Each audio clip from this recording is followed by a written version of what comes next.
今儿给你们讲一部美国恐怖片《鬼驱人》（加长未删减版）。故事发生在一家五口身上。大山在黑心中介的诱导下，以极低的价格买下了一栋房子，当天就带着老婆和孩子搬了进去。不料第一天晚上就发生了怪事，儿子小迪刚准备睡觉，就听到旁边的储物柜间里传来了异响。小迪下了床，怀着忐忑的心情走了过去。等打开门一看，映入眼帘的是一根拉环。小迪在好奇心的强烈驱使下拉了一下。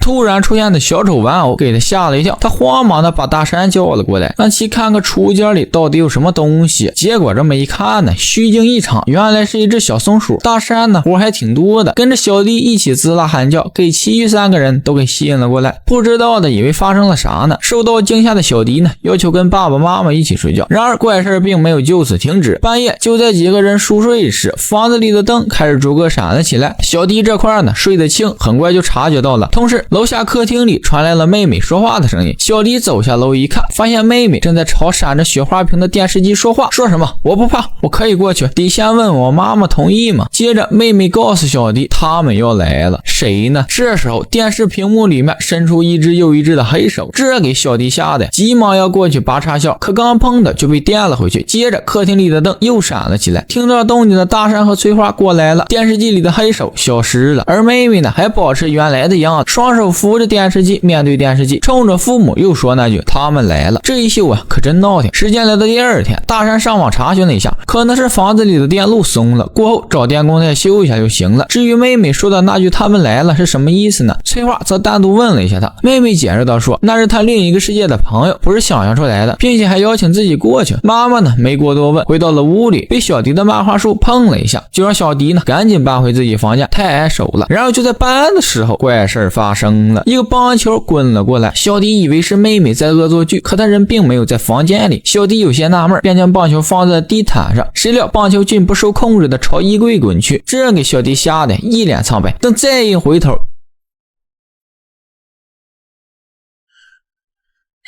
衣柜里又传来了怪声，小弟急忙跑下了楼，而恰巧此时大山回来了。小弟急忙说起了刚才发生的怪事，说爸呀，他喵的赶紧快搬走吧，这房子里边闹困，真的，我真没骗你。大山呢不信，觉得小弟故事书看多了，根本不相信他说的话。时间来到晚上，大山跟翠花呢去参加朋友的聚会了，给仨孩子留在了家里。聚会上朋友们聊起了大山家住的房子，说他那个房子可不得了了，曾经是墓地，后来改建的房。大山一听呢，我靠，这个王八蛋中介呢没告诉我，我说怎么能卖那么便宜呢？回到孩子们这边，他们今天晚上可就倒了霉了。首先是姐姐在这跟朋友聊天呢，这时候手机闪了起来，接着没信号了。就在姐姐举起手机尝试连接信号时，旁边的门自己开了，姐姐走了出去，又听到了一阵怪声。她顺着声音来到了储物室，只见地板上不知何时裂出了一道缝隙，她小心翼翼地伸出手抠开地板，一股黑色液体从裂缝中缓缓冒出。就在这时，姐姐隐隐约约地感觉到后面好像有什么东西。哎呦，好了！给着姐姐吓得刚想逃，一不小心踩到那滩黑色液体，给摔倒了。同时他的腿呢也被那滩液体给吸住了。然后回到小迪这边，他发现原本在地上的小丑玩偶跑到桌子上来了，接着再一看，玩偶又没了，不在桌子上了，又跑别的地方去了。这给小迪吓得手电筒都掉了。等再捡起时，发现玩偶又换地方了，而且不只有那个小丑玩偶，别的也跟着动了起来。接着小迪低头一看呢，发现小丑玩偶又开始动了，这个方向好像是朝自己身后去了。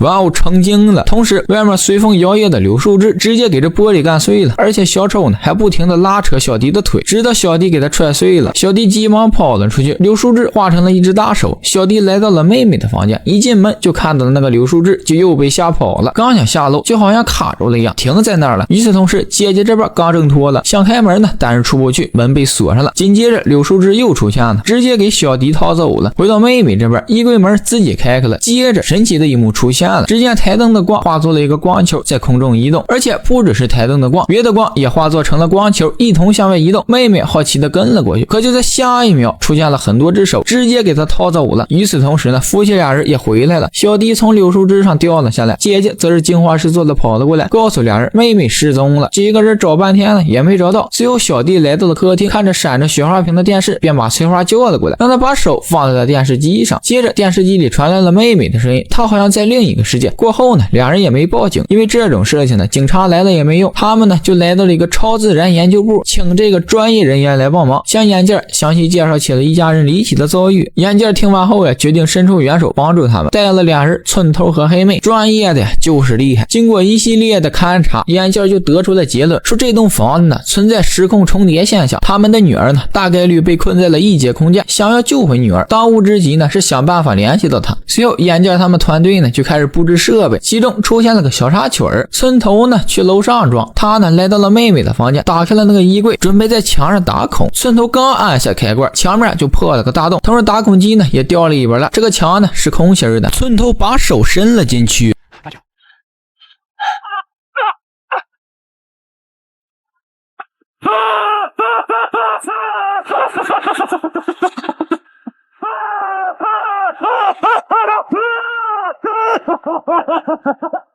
这给村头吓的，好在刚才只是幻觉。一切准备妥当后，众人来到了大厅，电视屏幕闪了起来，翠花就开始呼喊女儿，很快就得到了回应。女儿呢在那头带着哭腔说自己明明感觉就在家里，可怎么也找不到爸爸妈妈。这一情况呢也进一步验证了眼镜关于空间重叠的推断。紧接着又传来了女儿的尖叫声，房间里的所有电器瞬间失灵，陷入一片漆黑。随后台灯咣当一声倒在了地上，微弱的灯光映照出一个模糊的身影，好像是女儿。只见她往楼上跑去了。大山见状不顾一切冲到了楼上，在房间的角落里发现了女儿。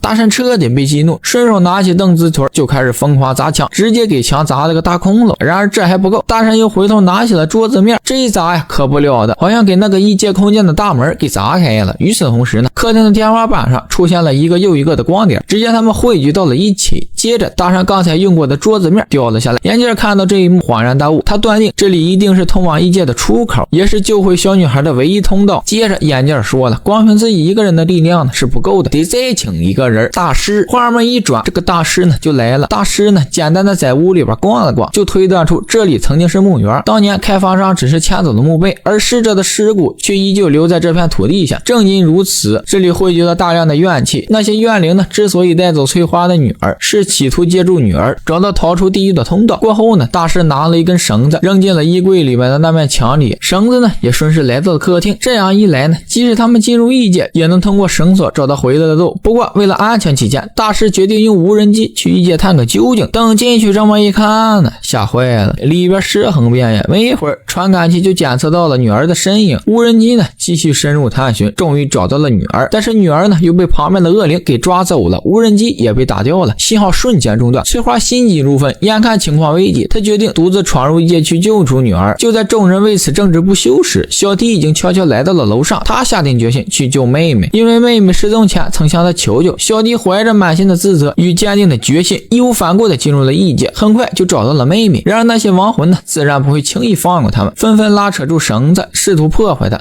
小弟见状急忙拉着妹妹拼命逃离。就在绳索即将消失的最后一刻，兄弟俩拼尽全力成功逃出了异界。之后呢，一家人收拾行李赶紧离开这个鬼地方。然而那些亡魂呢并没有打算放过他们，车子刚倒出一点就开始原地打转，接着又翻了过去撞进了车库。女儿也从后座离奇的消失了，他人呢被拽到了2楼。就在即将被吸入异界时，翠花及时拉住了他的手，其余人也紧忙赶了上来，一同拉住了妹妹。同时外面大师呢也不断的在念着，最后齐心协力将妹妹拉了出来。过后大叔深知只有自己才能彻底解救这一家人，于是他毅然决定亲自去超度那些亡魂。一家人就此机会跳窗成功逃脱，急忙开车离开了这里。而大师这块呢超度成功，人也没事。画面一转，那个黑心中介呢又给大山他们一家找了个房子啊，说这风水好，里边装修呢有多么的棒。等再一回头啊，人没了，一家人早就开车走了。正所谓吃一堑长一智，骗我一次是你没良心，骗我2次是我没脑子。电影到此结束。